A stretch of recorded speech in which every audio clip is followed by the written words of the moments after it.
Hello, you're listening to the Neil Lamptey Show. My name is Joey. This week I am joined by Neil. Hello. By Dom. Hi there. And for a long-awaited pod debut, Gav Horsfall. How are you, brother? Yeah, I'm good, thank you. It's been a while. Good to see you, two of the three of you that I've met before. Good to see you again. Dom, good to, a big fan of your work. But yeah, thanks for having me on.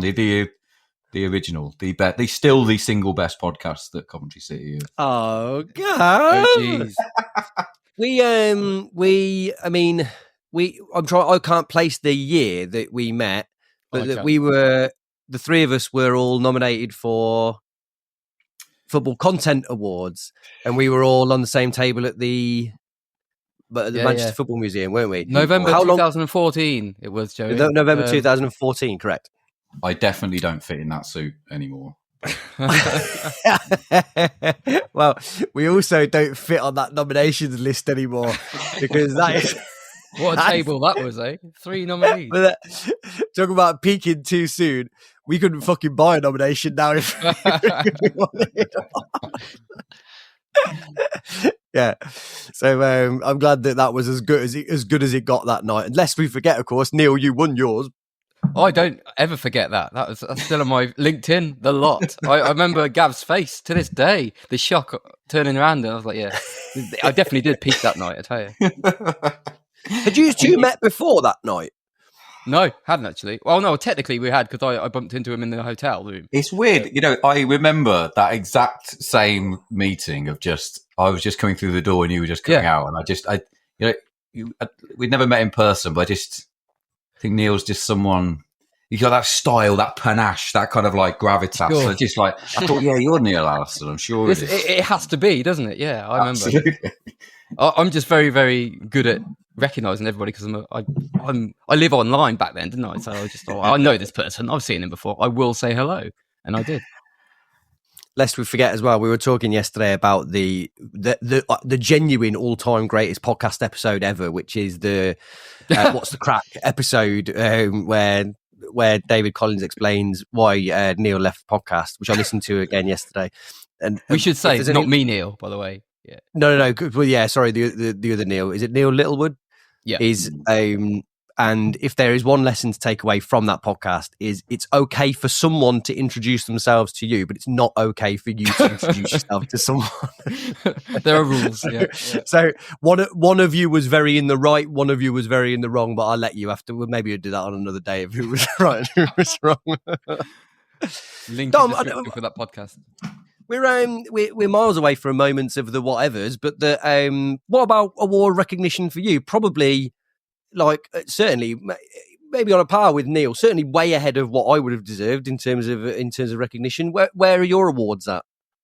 Oh, they're up there. You can't see them on the camera, but they're there. Awards crucially just out of shot. Yeah.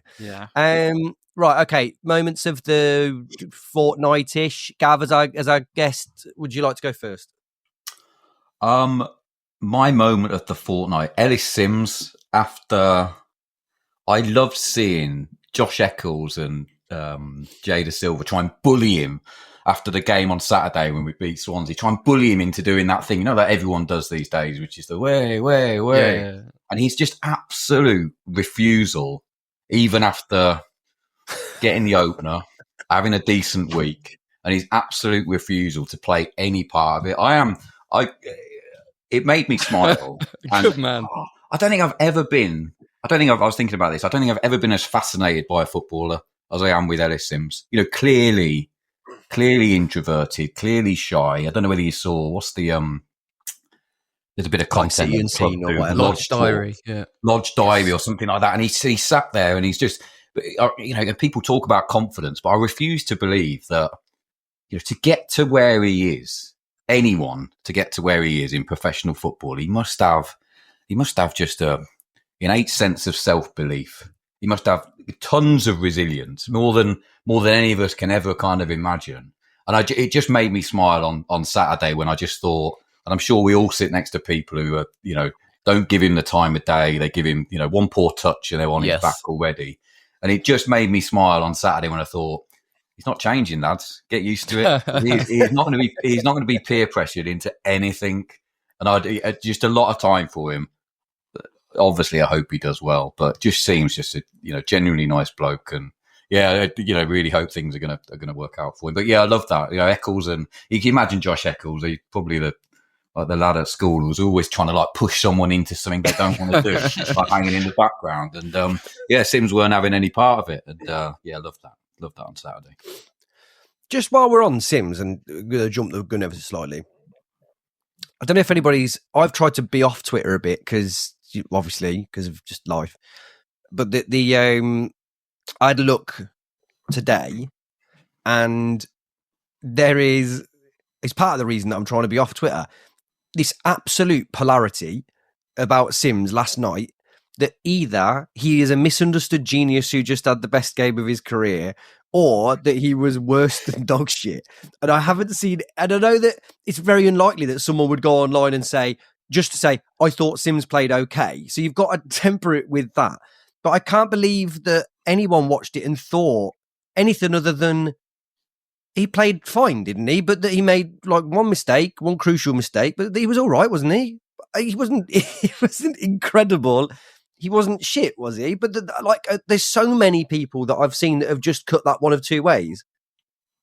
Yeah, I think a lot of it is sort of defiance, like because you hear so much negativity, and like just this. What I have around me, I'm surrounded by people now who are just basically heckling him. They call him, a duffer. He just gets heckled from minute 1, minute 2, and you get two reactions. If he does something that they don't deem to be acceptable, he gets heckled and booed. If he does something good, he gets either ignored or sarcastically applauded. Like there's nothing else for him in that game from these people who've just made their mind up of this guy who will win headers, but they'll only select the moments where he doesn't win a header against Rodon, the best defender in the bloody league. Like, so for me, I came out last night and I think he had a fine game, as in actually it was a really good number 9 performance. It was not like fine dining, more like I would say in between, actually, maybe closer to. If I was to say he's a fine player, I think maybe closer towards the fine element of it, because I think he did a lot of good stuff, and it was worthy of saying, actually, he's my number 9. I want him to play like that. Do that more often, please. That's the sort of performance I want. So when I've got people coming out and saying, this guy's absolute shit, he does nothing, I was like, what game are you watching? You now just hate him. That's all I see from these people. They just hate him and want to give him grief. And I don't think there's anything saving him, because when he's starting to do good stuff, he just gets the piss taken out of him. So, if you get to that place, you're just like, okay, I give up on you, people around me. You're not part of my career anymore. You might as well be an away fan. I wonder how many of those people fucking loved him at the end of last season. Yeah, those people definitely did.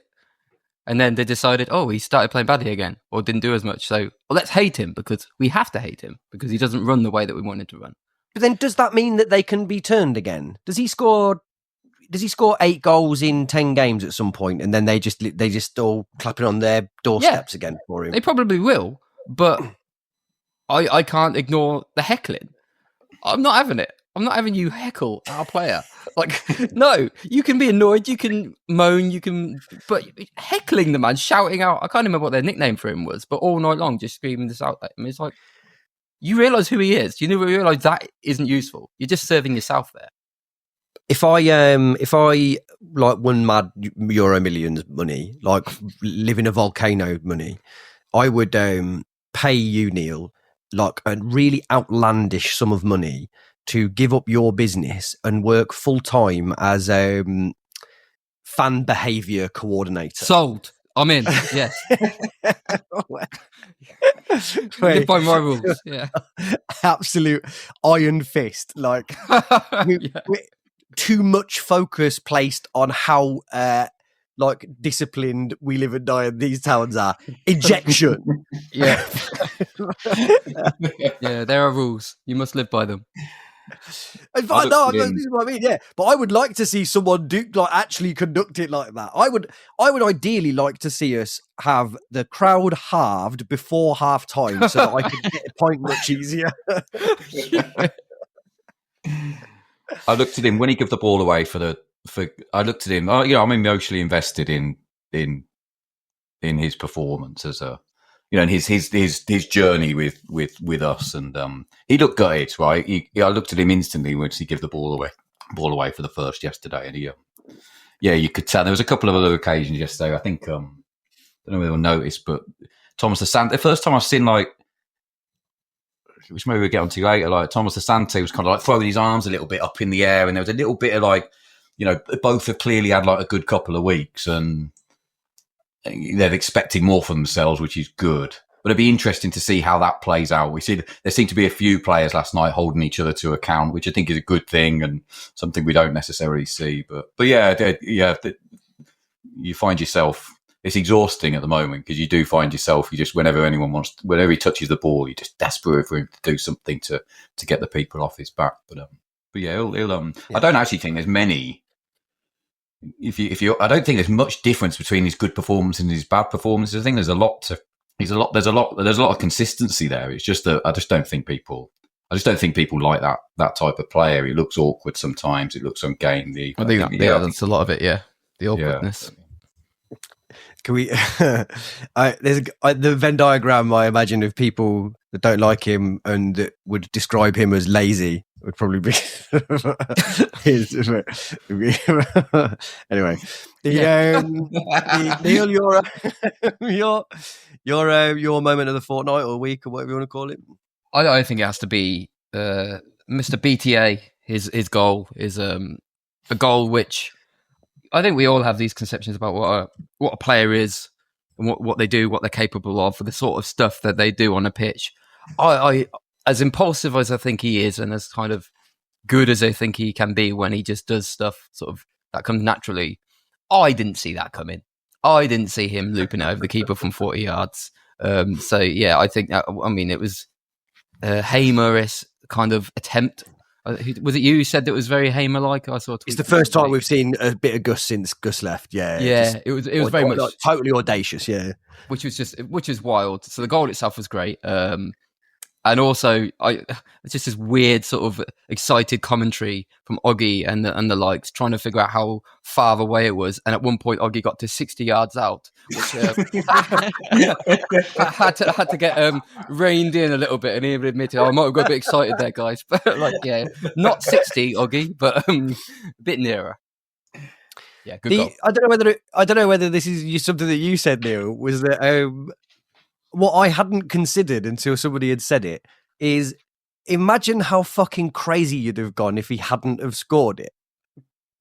It's such a, if that goes wide, you're like, what are you doing? That's not what you do in that situation. Try to take it, dribble and go towards goal. Because it's not even like if he put it wide, it was like the keeper weren't there or whatever. Like you'd go, oh, that was the thing to do. Like why it's so remarkable is that actually he got no right to get it in, really, had he? It's not, when you look at it back, you go, oh, that's the thing that you'd have done. It's a bizarre decision to hit, especially for him as well, because he's such a runner with the ball. I just expect him to get the ball and run with it. That's all you would do. But yeah, it really amused me. I was like, what a goal. And then I was like, yeah, actually, if he'd have missed that, I'd have been going mental. I'll hold my hands up. I missed it. I weren't watching. So I was there. And I thought, well, I use that.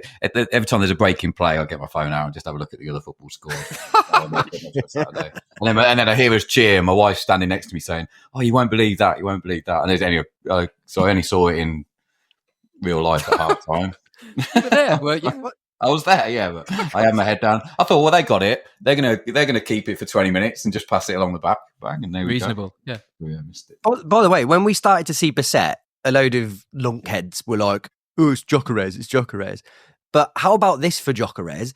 Brandon Thomas Asante can't score an open goal from 4 or 5 yards, but is willing to lash in goals from Van Basten-esque angles and score that one. That's my Gyökeres. Yeah. Dom, moment of the week? Well, seeing that, just before I learned that the Watford game was in the purview of this podcast, then I feel it would be remiss not to mention that the Victor Talk free kick, and I think just the once he got that second free kick after the first one had been a handball, just the utter certainty that he was going to score. And I don't know necessarily what that was based on. I don't think he scored a free kick yet for us, but it was just like, oh, he's going to score. It was like the Joe Cole one against Barnsley, where it's like, there's like no reason to believe, because the majority of direct free kicks just go over the crossbar off the wall.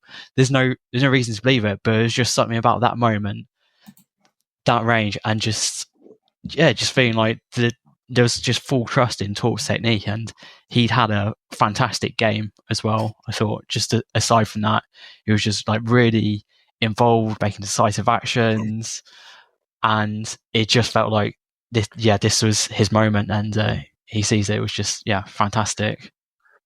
Do you think, Dom, that we're finally starting to see Torp be what we hoped he'd be? Yes, but we also say that on the back of last night, where he was dreadful. Where he is just one of those players where you just want to shake him at times, because he's clearly got the technique. I think in terms of technique, he is completely understandable why we've effectively replaced Harmer with him.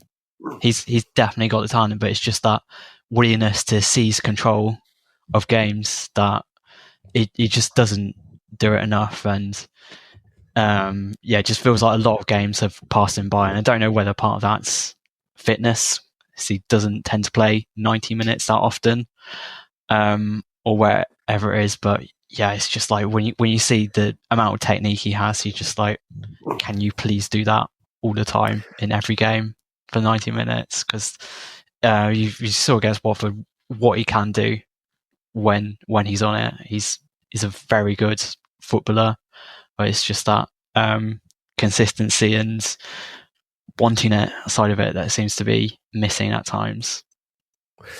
He's a bit of a totem for the way the squad has been this season, which is a player that you sort of believe in notionally, but that just maybe don't seem to have either the aggression or assertiveness, or the kind of the mental characteristics, or the kind of the teammates that are going to push them forward. And it feels like a squad that, and I don't, this is going to sound like criticism, I don't mean, but like just a bit fragile as a group. Like it's absolutely fine to have fragile individuals in that group. You could probably just do with 3 or 4 in there that are trying to bring them out of themselves a little bit, or reassure them, or whatever. Feels like a group that's very, like you said about Sims, very quiet, very insular. I was talking to your man CCFC Analysis yesterday about O'Hare, and that I wonder whether one of the things that we've underestimated about him leaving is the way that he seemed. We were saying everybody likes a daft lad, don't they? And that you wonder, he seemed to knit different groups together. When you watch those City and scenes, he was always messing about with everybody, wasn't he? Actually, you wonder whether there's a bit of kind of camaraderie and dressing roominess gone through losing players like him and Kelly that actually makes a massive difference. I mean, it's conjecture again, you know. I think O'Hare, Palmer, Van Evac last season, you're right. I think they were thick as thieves, all 3 of them, weren't they? It was absolutely, like, you could sense that there was a lot of that atmosphere on those good runs last year was just, they were at the heart of all of it, right? And I do remember a couple, like you'd always see them knocking about playing head tennis or whatever, but you would see someone like Torp in the background, just constantly just like playing on his own, like doing, like taking free kicks and testing goalkeepers. It's like Torp and Sims playing 6-yard passes silently to each other, like 2 Yorkshiremen in a pub drinking a pint. Yeah, I think you're right though. I think that was clear that we've missed some of that camaraderie around. It's going to take a while to get that back. I don't know who, you see De Silva kind of mucking about a bit these days, and Eccles is probably in that as well, but haven't got the same gravitas as maybe O'Hare and Palmer. So.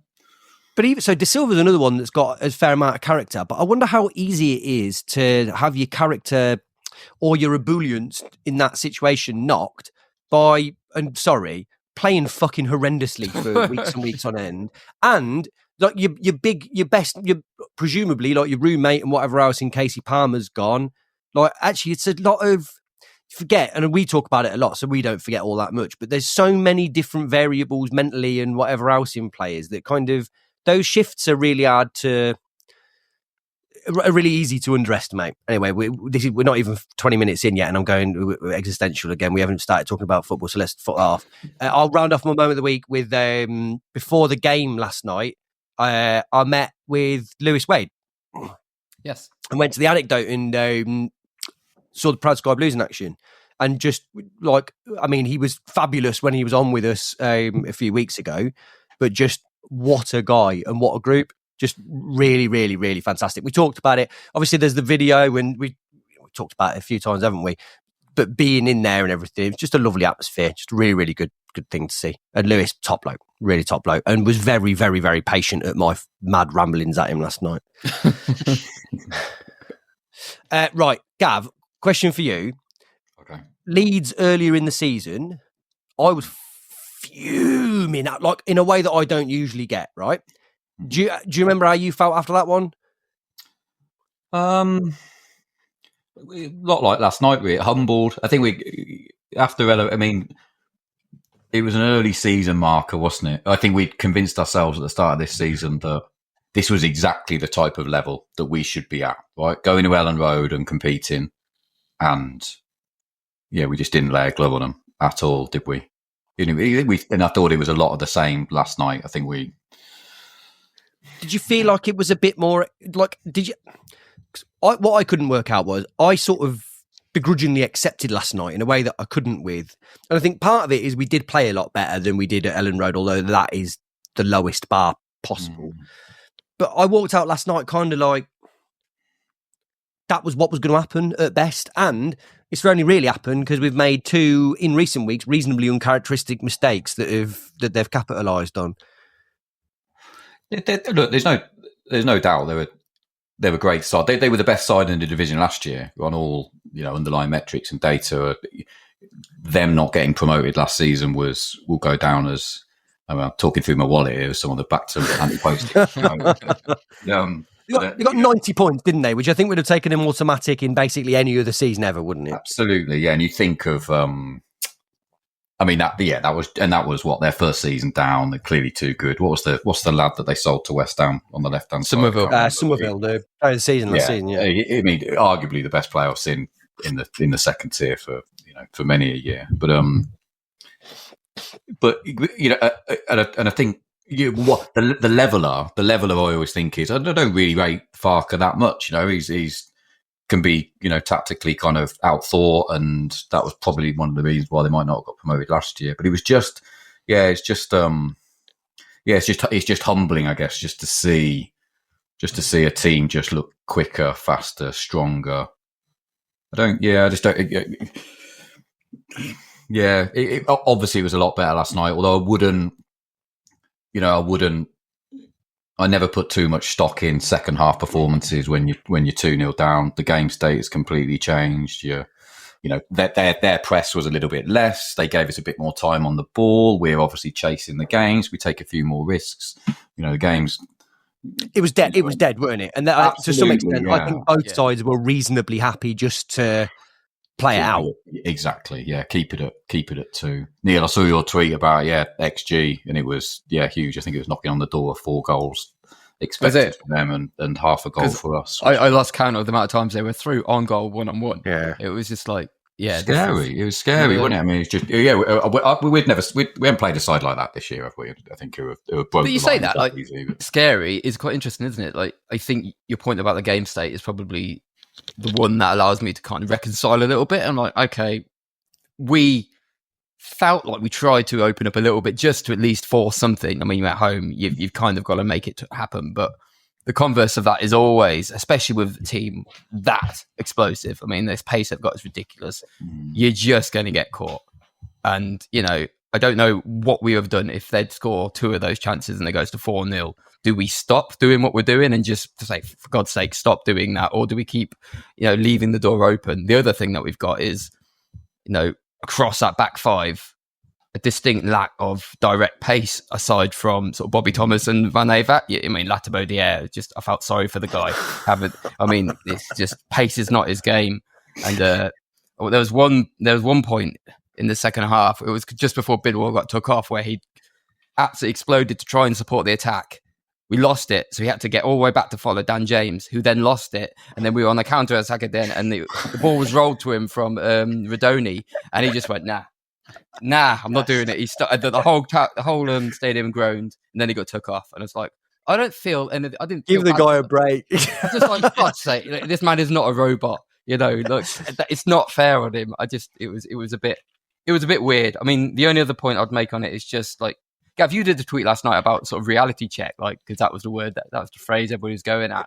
And in my mind, I'm like, I don't know what reality is being checked, because I didn't go into that game on thinking our reality was Leeds. Like, for this season, our reality isn't them. Like, we are. I think you look at the points total; they're just a different beast. Again, we kind of saw what they did to us at Ellen Road, and you kind of think, well, partially that was down to us being absolutely terrified, and partially it's down to them being really good. I expected, obviously, you hope that we're going to do what we do in the FA Cup or the big games, and we kind of turn up and the whole environment creates a proper sort of game. But ultimately, if you hand them 2 goals and then have to stretch it, it's like, I don't know what we're then asking for. It was just, I don't come away from that game thinking any different. Us losing to Leeds twice this season and them looking better than us doesn't mean that our goals or aims for this season make any difference. In the same way that, like, back in the day where we beat Fulham twice and even they still got promoted, they didn't go up to the Premiership worried that Cov were better than them. They just, like, you move that thing is separate to everything else for me. There's definitely, Don made the point about, I mean, Torp was a good example. Just the game, that was what was disappointing about last night. Just the game just like passed him by completely. Yeah. Just looked overawed, sort of. Just looked overawed. Loads of people were saying, I don't know why I keep doing it, but listening to the phone in after I'm sitting in the car, waiting to get home. But it's why didn't we take the game to them? Why didn't we like play on the front foot? I mean, it's they would have they were so just sit and watch them. They're so comfortable on the ball at the back. The second you want to attack you want to press in a 4, they just pick us apart. Yeah. And that was the one, wasn't it? Exactly. They've got their keeper there, you've got Melier, and then you've got their 2 defenders asking for the ball, and you've got Stims in the middle, and you've got everybody launching at Sims going, press the keeper. Like, you know what's going to happen when he presses the keeper. You will just, they want you to break shape. Exactly, they want you, please give us an outball so that we can just pick you off. It's just like, I don't do it like that. I don't want you to be Clinton Morrison just to appease the fans. No. Keep your defensive shape, please, God. Yeah, it's wild. Don, what about you? How did you feel about last night? Yeah, it was just one of those where it was just very clear that Leeds were significantly better than us in every area. So it was hard to really feel too bad about the final result. I suppose the fact that both goals came from 2 errors, you're kind of wondering, well, if we could have kept it 0-0 for as long as possible, what happens then? Does it lay the seed of doubt? But it just felt like the classic game too far after we've been on a run. And I think I wonder if we hadn't won 4 games in a row before that, whether we might have tried something different than to play with 2 up front, which I think left us completely exposed. And we were just far too easy to play through. So I completely agree with you, but I was talking about this beforehand, is I think we could have shuffled it a bit and tried to accommodate what they were going to do, but I still think they'd have probably had the better of us because of the disparity in class.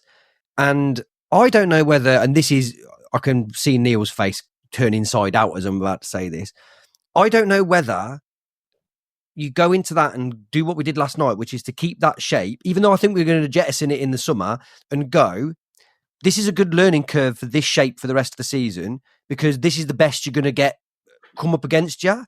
So this is going to show you where your deficiencies are better than anything else. And then we work on that so that when we play Middlesbrough, is you go, well, that's what Dan James did to us. I reckon that fucking, you know I'm on about, but I can't remember his name properly.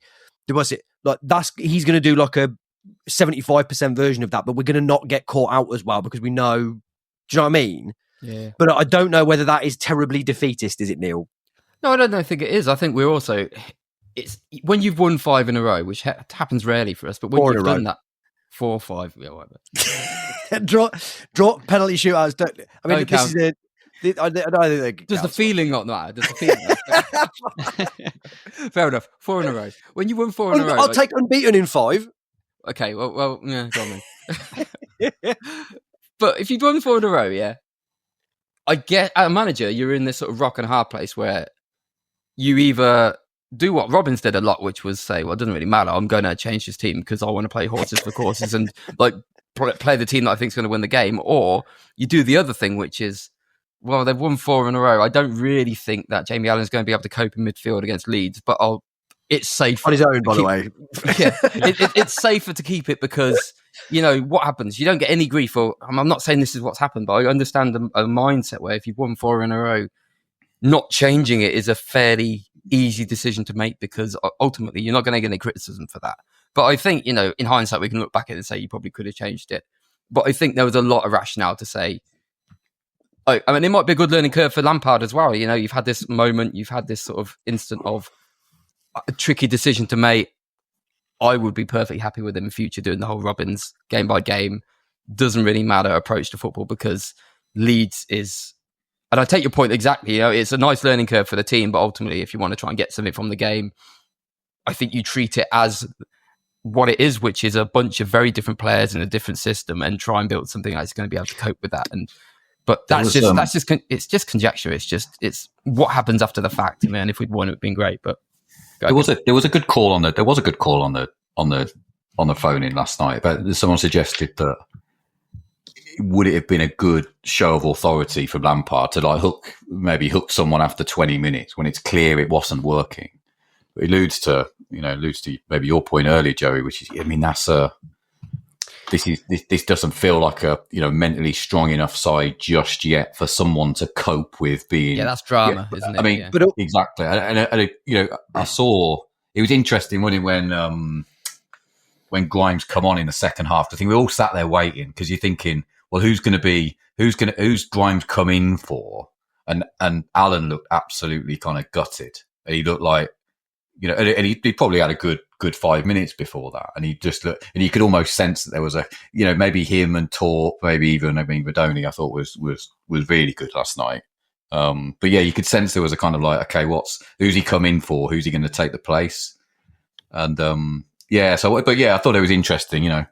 Let's hook someone after 20 minutes when it's clear it's not working. He could have. I'd have loved to see Alan's face on the bench after seeing Grimes play for 10 minutes as well. Like, I mean, he was disappointed beforehand, but I'm not sure he's getting back in.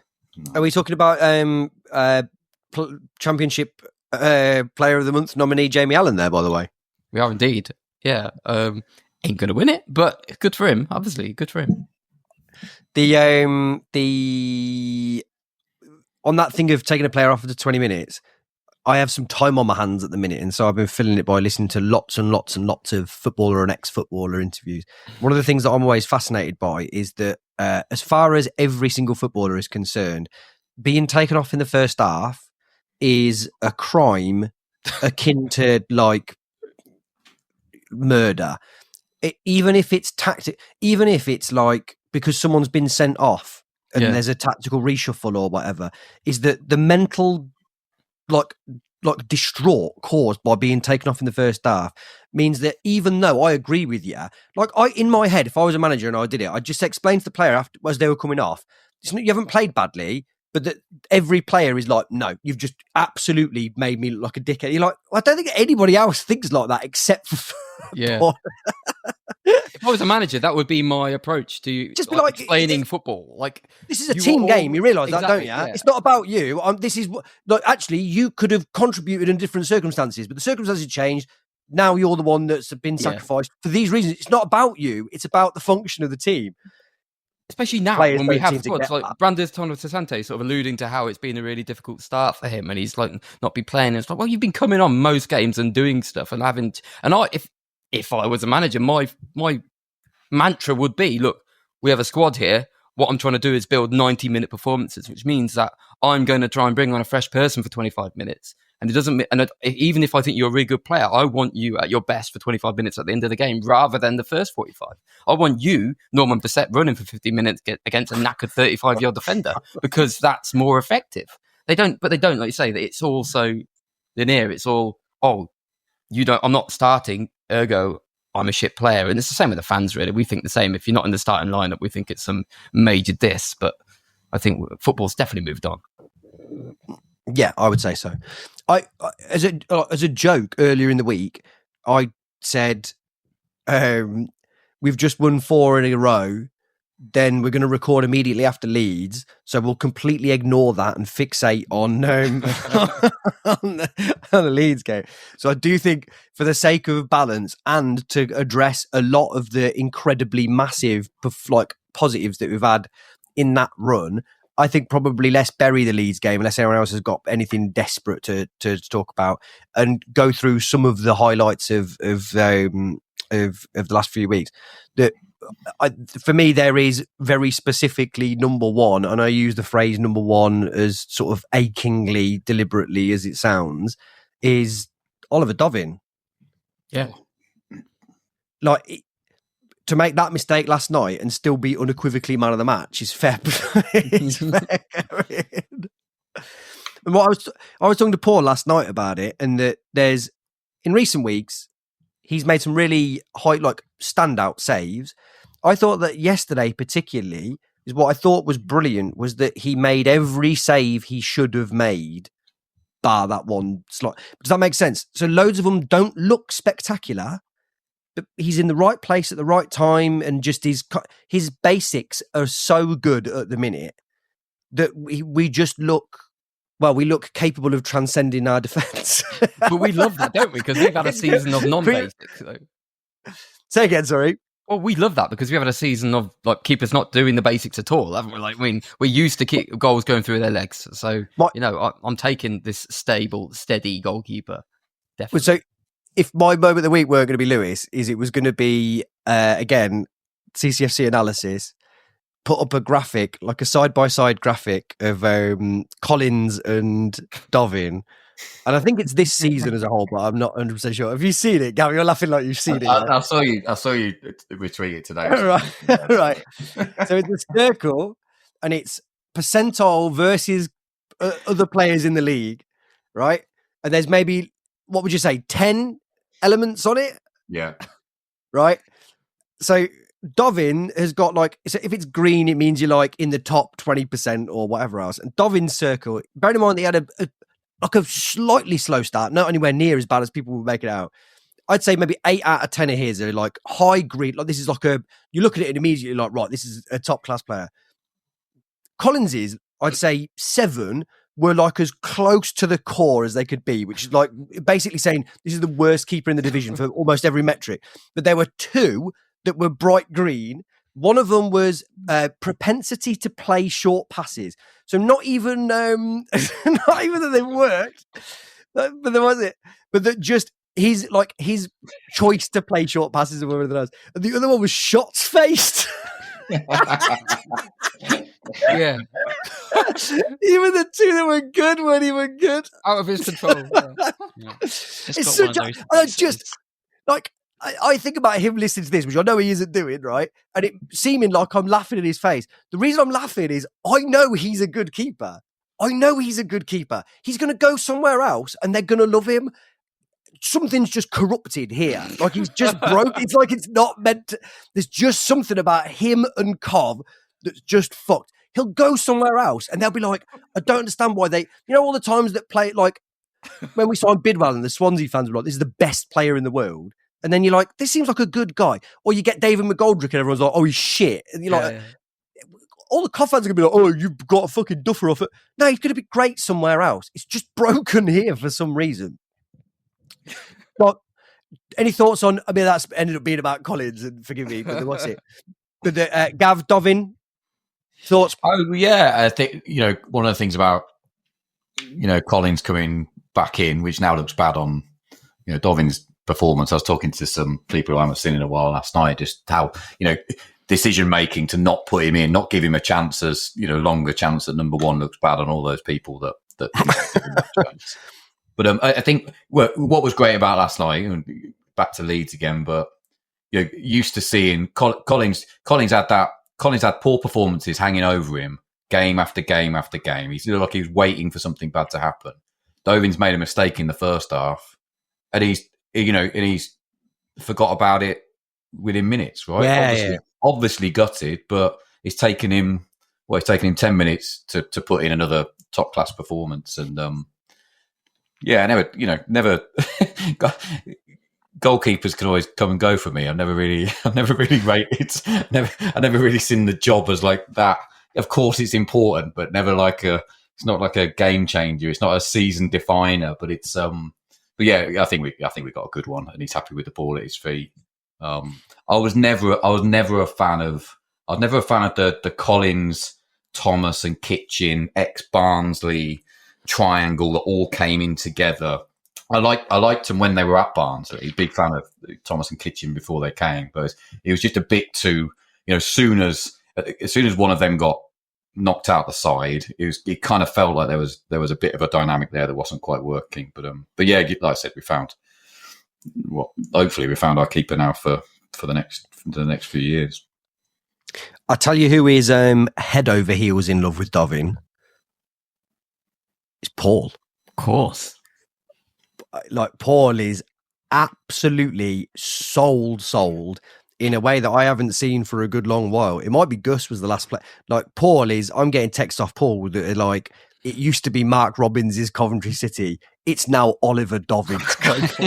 Calm down, mate. Yeah, Paul is like he's dropping roses off to his house and whatever. It's Who else does Paul like then? Like, because we don't get him on anymore, so obviously we have no idea what's Paul vibe at the moment.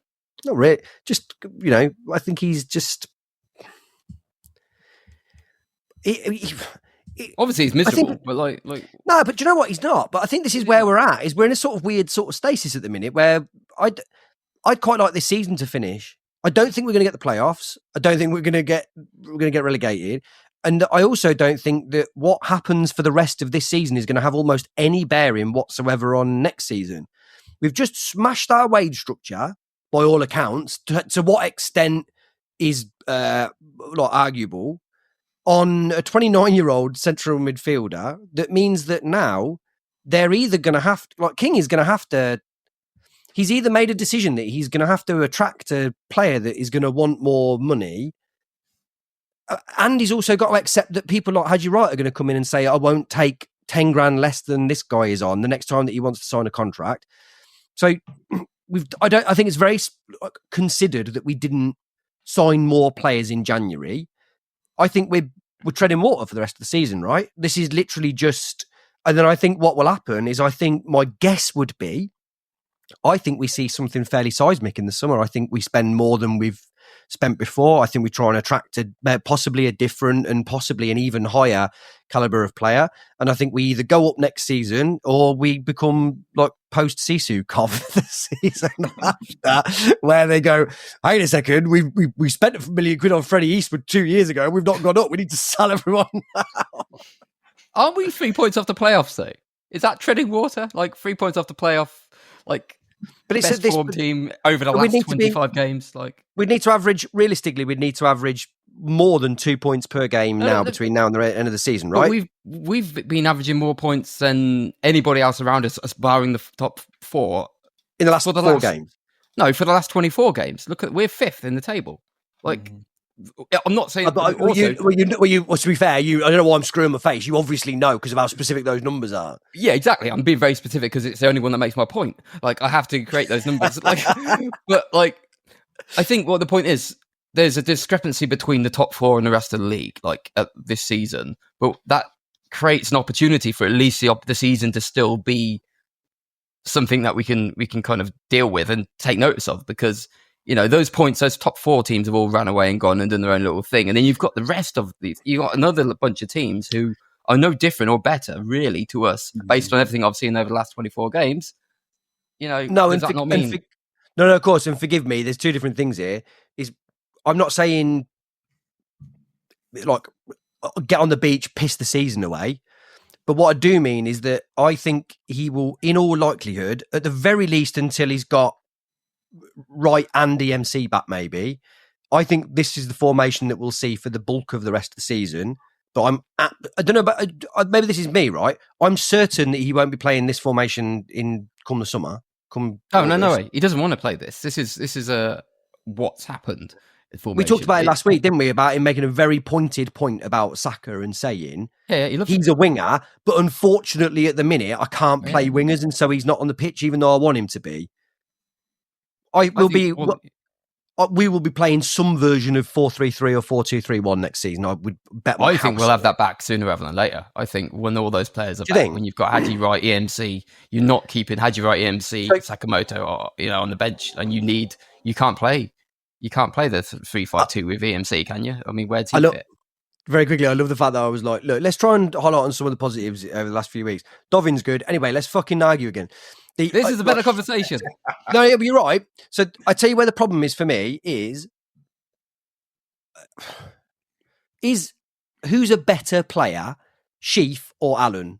Just on like straight shootout, better player for whatever that means.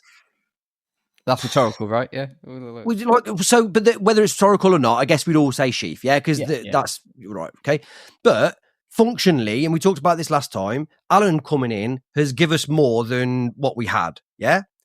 I think what'll happen is if he goes back to a back four, he's going to have to play Grimes and someone, and all of the players that we've got in the midfield are just too Grimesy to play them together. I just think I don't. So you're right. There's a really high chance that he does go back to it now, but he hasn't. Even though he might have players that play in the geographical location of the pitch that they're needed, he hasn't got the cogs that turn all together.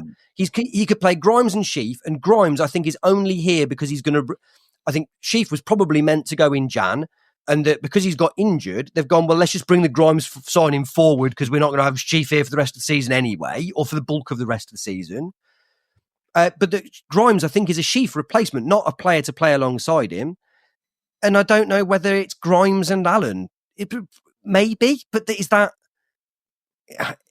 I sort of think... Is it worth moving to the formation that you want to play next season if you just don't have almost any of the players that you need to play it?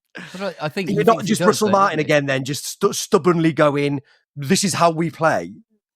I think he thinks he does have the players, though, doesn't he? Like, I think structurally, he doesn't. We know he doesn't. What do you mean he does? He does, though, doesn't he? Like, if you could create a team which by right should fit that 4-3, 2-1 format.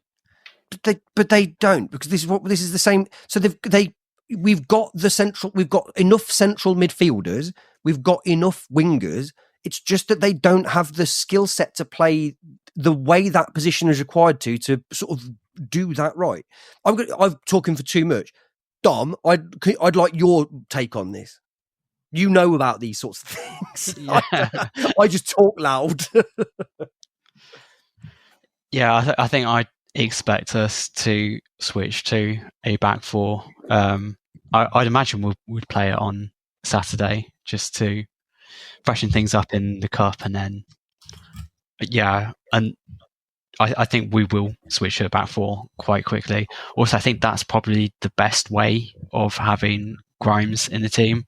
I think just because Grimes wants to play right in front of the defence, if you have three centre backs, then that's basically four players back instead of three, and I think that upsets the balance of the team. And I think one of the things about Grimes last night was just that there was that lack of runners and movement in front of him. So while there were some nice touches to get himself into space and to play passes others couldn't, it wasn't really going anywhere because we were just so like stodgy in front of him. And he also had like Latabodia trying to test just how good his touch was with a couple of passes. So I think to get the best out of Grimes, you don't want to be playing three players behind him, because that's going to slow us down. But you'll know this better than me. But my vision of what Grimes is going to give us is I think he's going to be somewhere between what Sheaf gives you and what Gus would have given you. So I think the defence are going to look to play through Grimes. Like the idea is going to be out through defence, but into Grimes almost every single time. I don't think he's going to have the insanity of Gus and the long passing range. I think he's going to look to do a really beautifully competent championship level job of playing through that first set of lines and then moving it on. That means he's going to need to either have really functional wide players to get it out to fairly quickly, or fullbacks that are but I think more than anything, I think he probably wants either, and I think both could work depending on how dominant we were in games. I think he either needs a psychopath next to him to make sure that he's got the license to get up the pitch without having to worry too much, or he needs a different type of creative player next to him that he can recycle the ball to quickly and then shift back a little bit so he can disrupt. And I don't think we've got either of them players to play next to him. I think we've got a lot of very tenacious, largely identityless central midfielders next to him. Again, it's horses for courses. That doesn't mean they're bad players. That's just their Eccles, Allen, even Sheaf to some extent. Not bad players, but they're not either of those two things that I think would suit Grimes. Am I wrong there? You've seen Grimes a lot more than me, Dom. Yeah, so I think one of the quibbles I've had with signing Grimes is whether he is that thing that's missing from this midfield, where obviously he's a very good footballer, and we saw that last night. He was a step above what he had in terms of technically, but I think in terms of the fit, I don't think it addresses a gap in the squad. I don't think we're massively missing someone who can receive the ball from the defence and keep play ticking over. I think we've kind of got players who can already do that. And given that Grimes isn't necessarily the most gritty of players, I don't think he's sort of going to be that leader that you kind of expect a 29-year-old championship captain that you're signing for. So that's been my question with this signing, where it's a really big boy move in the championship. It's it's the kind of signing it is as well. Yeah, you're right. It's to go, oh, your captain's available, we're going to sign him, and we'll figure out how he fits in. But I just think it's the side of it where he's just another kind of quite nice guy, kind of just a very competent guy who just fits in with the team, where that's kind of the same vibe to the rest of the team. I think that's been my question with the signing. And as part of it also, I just don't like that so much of it has been about he's coming here to have his wages massively increased. Yeah. And he's going to be 32 by the end of that big fat contract. It just kind of feels like it's a win now signing, but is he a winner? All of the energy of it is, we've just bought our forever home in Swansea. My parents were just about have literally my parents-in-laws have just literally moved to Swansea because we thought that was where there's these might mean nothing, but you are right in what you're saying, is that this is he hasn't dreamed of coming to Carve, not that anybody does, bar Jamie Patterson, ironically, do you know what I mean? Is what's it that and actually that can be fine, because it seems like he's got the temperament for it, but it's on paper you can see how it might not go amazingly. The other thing for me with Grimes is that I almost don't know how he can be a success, because the way that he's been badged and labelled is we've paid a massive transfer fee for us, and also for us for a player of that age. We're signing what we keep being told, not even necessarily by the club, but by people I know and whatever, as one of the best midfielders in the champ.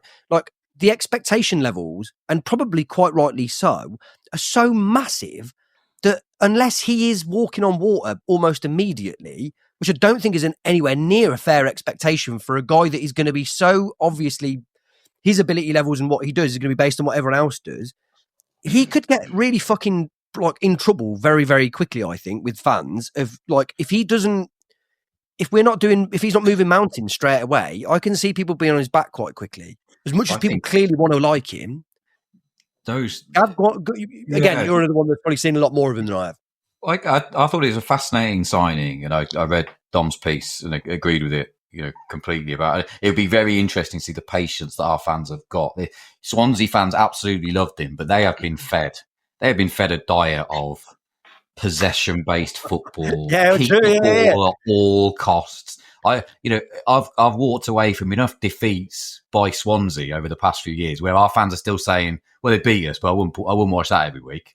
Because they don't do anything. They just knock it around and don't go anywhere. And all credit to them. And that's got them, some success. And obviously they're going through tough times at the moment. But I agree with Dom. Yeah, I can't see any way in which him and Sheaf fit in the same side. It feels like he's a replacement. We are notorious for. It's only 2 months ago when we, if Latabodiere was playing, if they played two passes to each other, we were on everyone's backs because we weren't getting it forward quick enough. And now we're all kind of like, in love with this theory of this, and Oggy made a good point last night. I think Oggy's making some good points recently. I can't believe it, but he knits everything together. But we got plenty of those. That's the reason why Alan's come in, right? Because he shows for it. He turns and faces the goal. We've got enough of. You can turn Eccles into that. I'm notoriously his biggest fan to great dismay to people on the internet, but I think it's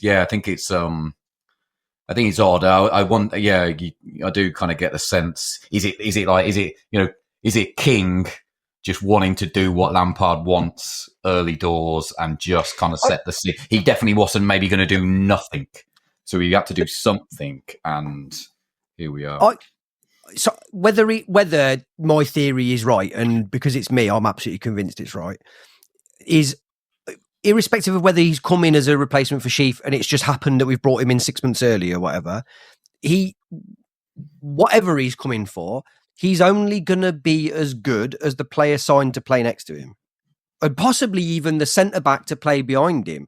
I just don't think, even though I haven't seen him as much as you two have and I'm not as familiar, he's another, we've talked about this season a few times, haven't we? He's another supporting actor. He's not Gus. He's not whatever. And that's not, again, a criticism, because you can't have everybody trying to be Steven Gerrard. Even Steven Gerrard is too much Steven Gerrard. It's cogs all the time. And it's really unfair on Grimes to some extent. And obviously life don't work like this. To sign him now and give him 6 months of almost saying, you probably can't play like you want to play because you're not going to have the teammates, you're not going to have the and probably people are going to think you're shite for a bit. Then if we sign the right player to sit next to him next season, you're going to go, oh, actually, this guy's brilliant. In the same way as everyone thought that Ben Sheaf was wank the first season that he was here because he was... And then all of a sudden you get the right partner and he's got a year under his belt as a kid and you go, oh, actually, context is quite important with these signings. But for Grimes I agree with you, Dom, in terms of like I think that if you were going to try and plug a hole now rather than look to the future, he's not bringing something that we don't already have. But if you're thinking about him as a future signing, like I thought when we were going to try and get some of the stuff that we needed, experience, leadership, yada, yada, yada, I think the answer in my head was going to be sign another Carl McFadzean or another Michael Doyle, basically. You try and pull a 36-year-old from the Premier League who would give you that, and then it'd bridge a gap for the next couple of years. But if we do sign the right player to sit next to him next season, potentially he's Liam Kelly that we've signed, only a championship version. Not in terms of like the player, but in terms of the presence and the longevity that we get out of a leader and whatever else. But it's a lot of pressure on him. Like immediately. I think I'm missing something. Like I see it closer to the Leeds midfield. Like I see it. You've got Tanaka and Gruev doing that job in midfield, literally dominating the midfield. And Tanaka runs the show, but Gruev is just. I thought Tanaka was a wide player. No, he sits in the middle, doesn't he? Alongside Ruev. Like they're both. I see. This is my football manager mind. So you can tear me apart all I like, but I see Sheaf and Grimes in that sort of deep position, the same way that Leeds do it. No, and I'm just saying, like, there's a vision there, which maybe that's what they're going to create. I think that's probably they were superb. Yeah, they were superb last night. I think that's what they're going to try and do. That you know what you're trying to do in the league, you're trying to dominate. That's why I think they might want to go back to that. I'm not saying we see it. I'm just saying when I see those two I see what those two in the Leeds team do, and I see how much Tanaka reminds me of Grimes in the sense where he's just got that metronomic approach to playing football, where he'll get the ball, move it on, roll it on, keep people progressing. It feels like those two could work together. I'm not saying it'll work. Barca wouldn't have wanted two Xavi, surely. But they're not the same, are they? They're just the point I'm making is that that 3-man midfield required 3 different player types. I'm just not sure what you want. It's 2. I think it's 2, and you've got 3 attacking players, and I think that's not Leeds' formation. I think that's the one they're aiming for. The biggest like plus for your argument there is that I'm so vehemently against it that when I'm vehemently against something, it means that you're gonna be right. Like it's just law of averages and experiences will tell you that. I don't even want to be. I don't care about being right. It's just no, I know, and it's just opinions, isn't it? Yeah. It sits in my mind when I look at their formation and look what they do. And I'm not saying they're trying to model on Leeds, but in terms of something that works, I just feel like. And the other thing we've got to accept, he likes Torp, he likes Sakamoto, he likes EMC, he likes Dradoni, he likes a lot of players who are not going to play. They can't all play. But if you've got those two, and then you could have Dradoni in front of him, you could have EMC. I'm fully bought in. I'm fully near Grimes, Sheaf, Dradoni just ahead, EMC, Saka on the right. Who knows if it will work? Yeah, I mean that feels solid. Absolutely. Dom, it's 2-on-1 here. Do you want to score a Brandon Thomas Asante 3rd goal in a 3-1 win here, or are you going to? Is this a late equaliser for Big Bad Jason? Mad? I'm not a huge fan of the idea of a Grimes and Sheaf midfield too. Come on, we're ready. Back in the game. It's a bit too samey for me, especially because you're going to have Grimes right in front of the defence, which means we're going to get to see more of Sheaf's around the box play, which I haven't enjoyed over the past 2 seasons. The other thing, if we're going back to cogs, for me, is the most recent functional version of what you two are talking about is the playoff team, and that you'd got behind Sheaf and Hamer would have been McNally, McFadzean and Doyle, right? Who were giving it very short and simply into those players, yeah? But I tell you what else they were doing. They were kicking the shit out of anyone that came near them and defending their own 6-yard box like it was a fucking war zone. And that you haven't got them players behind Grimes and Sheaf. And my worry is those players too. Well, yeah, clearly. But this is what I mean, is that actually, if we keep Sheaf in the summer somehow, and we go out and sign like 2 warrior centre-backs, and we sign a Harrison Burrows level left, like just a player that's going to give you everything, energy, up and down, whatever else, maybe I'll come back to you on this one. But my question would be, in a summer where we've just like recycled a squad again, how many players can we sign this summer and it be okay? We've all played enough Football Manager to know that there is a sweet spot for the number of players you can really sign and it not really badly fuck things up. If we're trying to sign more than 4 permanent players this summer, like it's not good. And so I don't know whether you can, if you're planning to play Sheaf and Grimes and you're planning to really attack the league, I think you've got to replace almost the entire back 4, apart from Milan, maybe. I think you replace 2. Left and somebody alongside Bobby Thomas, I think. One injury and you're straight back to players that you just know. You need a squad. I'm talking first team. I'm talking optimum team. Obviously, you'll need. I've said it all season long. I think we need a better defender. I don't think anything that we've got there is somebody alongside Thomas or some Yeah. And I think a really good defender could raise the level of a couple of them players. And credit where it's due, I've been fucking the first person to slag Liam catching off time and time again. He has looked a lot better in recent weeks, I would say, on the sake of balance, which shows you that players can go up and down. I think if you, for me at least, I think if you're playing those two as your central midfielder partnership, I think you're going to need some real steel somewhere else. But then I always think this, don't I? Football for me should be the most joyless, attritional, violent thing that you can possibly go and watch. Like it's not. Do you know what I mean? It's less. I would enjoy that version of a team as well. I'm not saying I wouldn't create that version. That'd be fantastic. Side note: Grimes reminds me of Liam Kelly, personality-wise. There's something really regular, normal man. Very nice. He came across well, didn't he? In his he did come across well. Yes, he did. Like he'd been here 20 years already. We'll soon knock that out of him. It's quite a hair and beard combo, though. I have problems, but I don't know what you say about that. Like, I don't get it. Like, we are growing older than that generation, I believe. So. No, it's not. But by the way, I don't think it's not criticism. Why not? Look, people can do what they. Well, oh, you mean it is a criticism for you? I'm confused by the hair. That's all I'm saying. But that's a generational thing. I don't get it. Like, I don't get it, and that's fine. Oh, I thought you were saying that we shouldn't be talking about young people's hair, which I actually do agree with.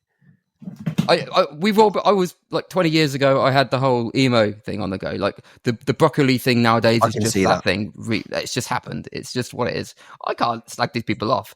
Don't have to understand it. And the perfectly straight hairline for everybody. Don't have to understand it, but that's what they were going for, and I'll allow it.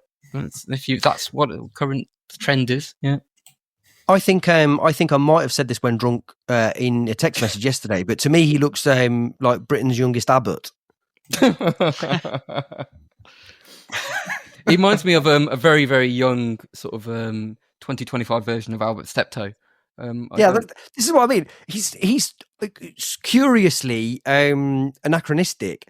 Like he is both modern and exactly that. And archaic all at once. And that because of the Liam Kelly-ness of him, there is a bit of like he's like a sort of quantum leap aesthetic. It's like they've thrown in through one of those apps, like thrown Liam Kelly through an app, and he's got a filter on him, and like a Love Island filter. Yeah, he looks a little bit like he's had to cultivate a aesthetic that would allow him to live a sort of good night sweetheart type existence where he could get by in both the modern times and also the 1890s French monastery that he has teleports to. There you go. I think it would be nice to go through some of the other positives from recent weeks, an hour or so after we first floated the idea, but possibly just a brief kind of sort of gloss over some of them so that we're not seen as just being miserable about things. I think the front two has been much more functional than I would have expected it to be. And again, with the context of some of the caveats or whatever, but the fair play to them. They needed it. I think they needed support between themselves, and that's kind of what they got. Like Sims is looking more and more confident. Like, was it you mentioned him just doing the interviews as a thing, which is like that's just a sign which you didn't see him, and now he's like, oh, okay, I'm feeling a little bit better. I'm not going to do the way at the end, but I'll do an interview. I'm feeling good about myself. And Thomas Asante as well. Like literally 4 games ago, people were saying this man, worst player, not my kind of guy, all that sort of stuff. Now, fair play to him to get some goals and just steal a goal, score a great goal. And it takes a lot of resilience, but that's footballer 101, isn't it? Resilience, not giving the monkeys about what, the bad stuff, just continuing. Like Dovin last night, perfect example. Not to go on about last night, but did something bad. You can either wilt or you can just recognise it's a part of the game, keep doing the other stuff, be relentless. And they've done it, those two. Yeah, I think they've been great the last few games. The other thing with Sims that I'd touch on, particularly in the spirit of balance again, is I've been banging this drum all season about, get into him mentally, but that my approach in theory would have been to build his confidence somehow. And the other thing for me has been to complain about, without wanting to write Lampard off, is to express a skepticism over how likely he will be long-term successful at this club. And so to give him his due, actually what's happened there is when you look at everything that Lampard has said about Sims, it's been far from confidence building. It's been demanding and not critical, but like, do you know what I mean? Like he's at the same time as he's saying, I think we talked about this last time, didn't we? He's saying, Rodoni, Saka, what do you think about Sims? I want more from him. But it's coincided with the best spell that he's had this season. And I just think that both Lampard and Sims both deserve huge amount of credit for making that happen. And like in a way that I just didn't anticipate, which again, you know, I'm wrong, shocker. but like fair fucking play. Like this really, really good work. And I think, again, to extend on from that ever so slightly, while you just think about some of the other positives, is, like I say, the big thing for me, I really thought that Frank's job, by the way, he's becoming a manager with one name for me. Like he's Frank as opposed to Frank Lampard or Lampard. That job for me was, everyone was saying, get rid of Dean Austin because this isn't a top 6 deck, and everyone thought that was hilarious to say. But they finished like mildly outside the playoffs last season, and then I just thought the players were playing under their ability levels, and that Frank's job was to come in and try and rectify that. And when he first came in, I was disappointed that it seemed like he hadn't done it. But actually, give him another month, and there's loads of players that are getting nearer. Like, do you remember how fucking like people were getting on Milan's back a month ago about how fucking shit he was? I haven't heard a fucking word about that in a month. Like, that's a big turnaround for how much people were saying this guy's fucking nowhere near his levels, and playing in a position. He just don't like playing right wing back either, does he? But that he's grown right into that since Frank's. Fuck me, even though I like saying this. but Milan, Torp, Sims, even BTA to some extent with the playing up front in the two. Like, there's Kitchen. There's now what from a month ago was me saying, you know, I'm not sure that we're seeing players that just needed a bit of fucking turning round. There's lots of players I think are turning round now. I've been pleasantly surprised at how much of a tactician he is. I thought when we got Lampard in, I thought good man manager. I was looking forward to him kind of turning around. He's a born winner, used to playing in great sides. What we'd get from him is a bit more confidence, a bit more, self-belief. But actually, I've been, one of his early games, and I think the first game where I started to see kind of, Bidwell get ahead of Sims and Van Eerwyck on the other side, and you mentioned kind of Kitchen and Thomas. The amount of, I think it's more than just a confidence thing. They're carrying the ball. There's a definitive kind of like playing style. I don't think we've seen it plenty over the last few weeks. There does feel like I think tactically we look a bit more. We're doing different things. And I think the fullbacks getting forwards. I think that the centre halves being encouraged to carry the ball, the bringing Jamie Allen in and recognising. I think that's I've been pleasantly surprised of how much of a tactician he seems to be. And I wonder to what extent. So I agree. I was really, really, really surprised when he moved back to a back three. I just didn't anticipate. And I know that there was very much a needs must thing there, but I just think a lot of other managers would have gone, I'll just fuck it. I'll put Milan right wing. Like in Robin's last season, we hadn't got a right winger, but he didn't change his formation. He just put fucking right wing. I just think that's what most managers do. Just was really surprised that, especially when the defense was so dysfunctional, is he was like, look, fuck it. Actually, the thing to do here is to do this. And I think that I've, probably fairly churlishly complained about the fact that the 4 wins have come against teams that have had circumstances where it's been beneficial to us. But I don't think we'd have won them without that tactical switch. And I don't think we win it without the in-game movements that have happened. Because a lot of the games have been like either won or taken over in the second half. Bristol City dropped off, you could argue, in the second half. But actually, is that because we overran them to some extent? Or were we fitter or whatever else?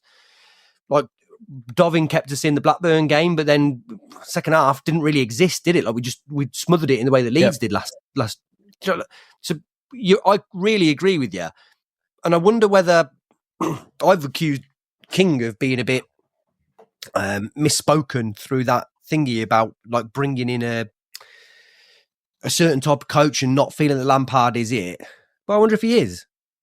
I wonder if what he's got is he's the head guy in a team, and his team is Chris Jones, who I believe is probably in charge of tactics. Right? Is that? Have I fucked up there? No, is it Joe Edwards, the guy at Millwall? Yeah. Sorry, there was it. I always get these two mixed up. Like I think he's a guy at the top that's a handsome face, classic Tory to sell to the papers, and then he's got like the guys doing his job for him.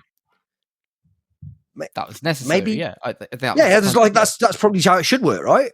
Yeah. That's what we lent on with Vivash. The idea that we had this person who was able to develop game plans and work with the team to build it, and then whether we believe what's been said is true or not, if we lost that element, I almost feel like you don't feel like it's true now. Well, you weren't in the room when me and Imogen had a nice Barney about it last week, so the week before. So I have no reason to believe that it is true. That's just what happened. And, I don't think it denigrates anything that Robbins did or anything, but over the course of a few months, things got away from us from a coaching perspective. We weren't able to develop, a coaching team which had probably the skills that we needed it to do to kind of keep us ticking in the right direction. We have brought in coaches who have done it at a very good level and have done it and been successful. And I think, over the course of time, you definitely see the benefits of that. And, you can't, it's not always tangible, but I just think in terms of how we establish what we want to do and have an identity, I think, we definitely look like we're capable of moving in that direction. The irony being the identity that we have right now isn't going to be that identity, in 6 months' time. I think you're right. That's not it. But, their ability to kind of work within, the structures that they've got and the situations that they've got to find a way to get some results and to win 4 in the league is very, very helpful, especially when you're missing probably 4 of your biggest players. So, I'm positive. I ignore what happened last night to a degree. It doesn't make any difference, and we crack on. I can give him no greater tip of the cap at this stage in his career, other than I've started following Mrs. Lampard on Instagram. There we go. Which feels like I'd never follow anyone's wife or girlfriend. Was Mrs. Robbins on Instagram? I never found her. No, in fact, I don't think I looked, but yeah. Mrs. Horsfall told me that Christine Lampard had posted something about Frank the other day. She said, "Oh, you should follow." I was straight in there. Didn't even have to second guess myself. Yeah, we're very famous now, aren't we? We're getting all the fame, all the commercial connections. I'd like to draw things to a close fairly soon, but I would like to pose a question that was posed to me recently on the subject of Robbins. So I've got a couple of mates who are Stoke fans, and they've just navigated their transfer window. And a mate of mine who's a Stoke fan, but is like a EFL football obsessive. He asked me, and this is the question that I'm asking you.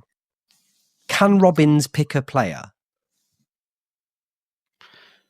Well, it's one of the most complicated. It's one of the most complicated questions I've ever been asked. but I suppose the thing about Robbins' time was that he wasn't picking the players, because when we got promoted from League 2, we had Tommy Witherington doing the transfers. When we got promoted from League 1, it was forget the guy's name doing the transfers. His first name began with C. I can't think what it is. It's like Chris something. Chris something. Yeah, Chris. Yeah. He was doing the transfers, and then. Do you believe this? Yeah, I do. We had that window. We signed. No. I think Robbins is having an absolute say over all of them. That's the thing. Sorry, go on, Dom. Sorry, Dom. But yeah, I think he's very much someone who's happy to leave someone to do the transfers. I don't think he's someone we've got to have this player and this player. Absolutely. I think he's happy to let players come to him. And who do you think was in charge of getting Enna Bakari back second time around? Who do you think that was? Robbins. Robbins. Chris Badland, I think, is the name of the guy, by the way. Yeah. So I think that's an exception to the rule, right? In the same way as in the forum, they were talking about the fact that Robbins had got a big hard-on for Josh Wilson-Esbrand, which does seem to have been corroborated by the fact that he signed him literally the first moment that he could do for Stoke. He's a good player. But it's possible that... So I think what I love about Robbins is that I don't think Robbins would have batted an eyelid about letting a recruitment team go, like, have seemingly carte blanche to make recommendations, to send someone up and down the country to go and watch a player without Robbins having ever had any input into it, and then for them to bring a dossier to Robbins and Robbins to go, yeah, no. Do you know what I mean? Just be like, no. They'd be like, it doesn't even feel like you've properly read the dossier. You'd just be like, yeah. No, I just know. It's fine. They'd be like, it's just I have actually spent about 12 weeks doing this. You'd be like, yeah, but have you kicked a ball? Robbins' the latter part of Robbins' career will be Cov will be defined by not fancying Yassin Ayari. I think that's what it feels like. I don't want to reopen this discussion, so I'll say this and then we'll conclude. But actually, is Yassin Ayari back right? Full circle. Would you know what I mean? Is that like maybe he just needed to be in a different situation? Maybe it is something I thought about whether Grimes would have been on Robbins' shopping list. Potentially not. I think he might have been, because if you look back at I look back at the interviews, he was always the player he picked out. And he does love a Swansea. He was obsessed with that Swansea side from a few years back when he was with Bidwell and Latibodiere.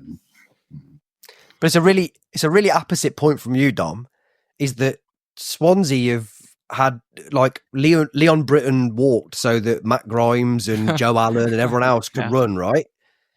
But you wonder how much of that is the fact that they're used to watching a player like that. And so in the same way as Dovin last night makes a mistake and we go, it's all right, we know this guy's great, it was fine. Whereas if any other keeper makes that mistake and you're just like, it doesn't matter him making 8 brilliant saves other than that, he's fucked the game up. Because like, actually, our COV fans, to your point, Dom, COV fans ready to watch a guy recycle the ball competently without someone next to him that's going to then do the thing with it. Turn that into chances, turn that into goals. Or are they just going to shout forward in the same way that you keep talking about, Neil? They got to ignore it. There we go. They're definitely not ready. Of course they're not ready. They weren't ready from minute 1 yesterday. It's just got to be the way it is. But, you know, this is half of the stress of a player nowadays, to avoid all of the bad information you get from the crowd, because it is largely bad. I got to a place last night where they were shouting for them to press the keeper, and I was audibly saying, don't do it. Just trying my best to stop. Like, not that anyone could hear, but I'm just so like all of the bad information that luckily the players can't hear, but they get a vibe. It's like we have to accept. Like, we don't know whether they've had a whole week of working on patterns of play, and then we as fans are just screaming at them to never pass it backwards. And always press and always mark everybody within a yard. Dan James stood on the touchline, go stand next to him. No. That's all they want. And it's just, you know, you can't listen to us. We can't be trusted. Well, and I think that not only goes for fans, but that very specifically for this podcast above all else. I think, absolutely. Yeah. There is no greater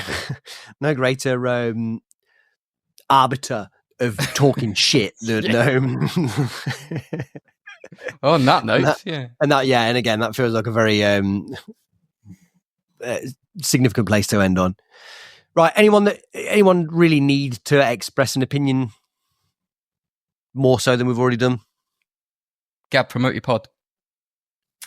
Of course, I do a podcast. It's I do. I dabble. Just myself. It's easier to count the people that don't have a podcast, right, these days. So, if you like your EFL betting and goal scorer picks in particular, me and a couple of betting friends get together on a Friday morning and put up a few losers. Something to follow on your phone on a Saturday when you should be watching Thomas Santos get it in from 40 yards, but you are not. Do you have a link or like a? I mean, I know you can't copy, but like maybe tell people the name of it at least. Not fucking big time with you that you're just we all know it. Yeah. They'll know. Yeah, you won't believe the job I have in sales, and forget it. It's called the Anytime Notebook, but you can follow my feed and feed. There we go. There's only one feed, isn't there? Only one social internet that you can have a look at. It'll be there now. Yeah, don't tune in. It's How very Ellis Sims of you. Exactly. Yeah. Yeah. I mean, it really is amazing that it's taken you this long to get on the podcast, given that your energy is exactly the. Just fuck it. I've got a podcast. Just fucking look for it. You'll find it when you can Google it. Go with it. It's just. It feels like it's a cliche, right, these days. Which is why this one's so good. It's the original. It's the best. All these people that come in after with their, No, let's make our place very clear. We are the cockroach of the Coventry City Podcast Society. the whole industry has kind of surpassed us and everything. We just happen to be here because we haven't died yet.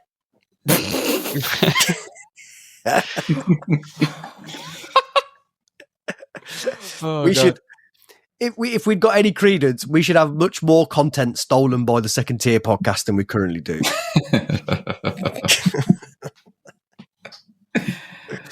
On that note, look forward to that being clipped and shipped. Gav, thank you so much. Absolute pleasure. Thank you, gents. Dom, thank you. Cheers, good to be on. Neil, thank you. Thanks, lads. And as always, guys, thank you. Bye.